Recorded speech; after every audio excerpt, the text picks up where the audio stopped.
Assalamualaikum warahmatullahi wabarakatuh. Nama saya Nur Hayati, guru SMKN 2 Indramayu. Pada bulan Oktober sampai Desember itu siswa kami ada yang melaksanakan PKL yaitu di Cirebon, merupakan suatu perusahaan yang sudah berstandar ekspor. Nah, pada waktu itu pada pertengahan Oktober saya ikut mengantar dan diterima dengan baik di perusahaan itu. Dan pada saat awal itu ada beberapa kesepakatan bahwa siswa harus berangkat sampai kantor itu pukul 7.30 sampai pukul 16 waktu kerjanya. Selain itu juga siswa tidak boleh menggunakan aksesoris, tidak boleh menggunakan parfum, dan tidak boleh menggunakan make up. Nah, selain itu juga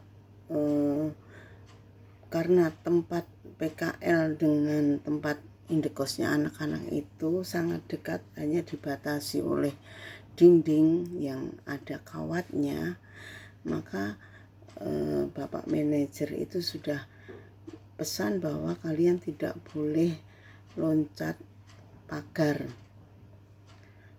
Nah, akhirnya anak-anak kami bisa mengerti dan bisa melaksanakan PKL dengan baik sampai pertengahan bulan November. Nah, pada akhir November, minggu terakhir itu siswa kami itu ada yang kesiangan bangun. Harusnya jam 7.30 sudah sampai kantor atau pabrik, itu jam 7 baru bangun. Akhirnya anak-anak itu dengan persiapan yang ala kadarnya, dengan secepat-cepatnya jam 7.30 masih di tempat kosnya, sehingga memutuskan untuk loncat pagar. Nah, dari beberapa siswa itu memang bisa selamat, tapi ada satu siswa karena kepleset itu jatuh dan tangannya itu berdarah, sobek karena kena kawat. Kemudian ibunya datang ke sekolah pamit bahwa anaknya itu memintakan izin bahwa anaknya itu tidak masuk kerja karena sakit. Nah, kami sebagai tim guru yang ada di sekolah, kami juga agak kaget karena di awal itu sudah kesepakatan tidak boleh loncat pagar. Kenapa ini loncat pagar? Akhirnya kami pun datang ke tempat kosannya dan kami briefing siswa yang PKL di sana, ada 9 orang, bahwa disiplin itu sangat penting, terutama disiplin waktu. Kalian harus bisa menggunakan waktu yang sebaik-baiknya, karena PKL di tempat yang berstandar ekspor ini tidak mudah.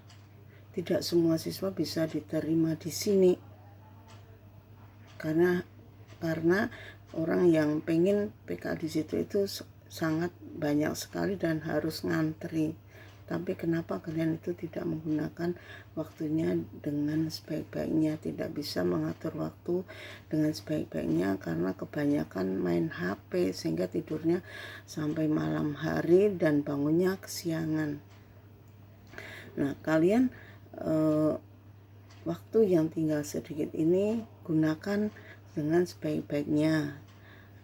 Ilmu yang ada di perusahaan silahkan untuk diserap secara maksimal supaya kalian itu nanti mempunyai bekal setelah lulus dari sekolah. Nah, dari setelah dilakukan briefing, monitoring kepada siswa PKL itu sampai akhir bulan Desember itu PKL selesai dan berjalan dengan lancar, dan siswa sangat sadar bahwa disiplin waktu itu sangat penting. sampai waktunya penjemputan anak-anak itu merasa gembira dan merasa puas telah bisa melakukan PKL di perusahaan yang berstandar ekspor. Sekian permasalahan yang kami hadapi. Wassalamualaikum warahmatullahi wabarakatuh.